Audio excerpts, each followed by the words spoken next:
Hi mga ka-Ronbel! Kamusta mo diha? Labi na to mga di ganahan or ganahan og no string attached relationship.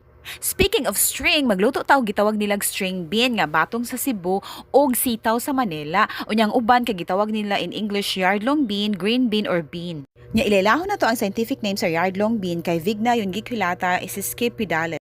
Nya according to USDA nutrient database, kaya good source of protein, vitamin A, thiamine, riboflavin, iron, phosphorus, and potassium, and a very good source of vitamin C, folate, magnesium, and manganese. Nya hisgutan nato ang pork liver. Nya ang scientific name lang sa pig ang atong hisgutan, Sos scrofa domesticus.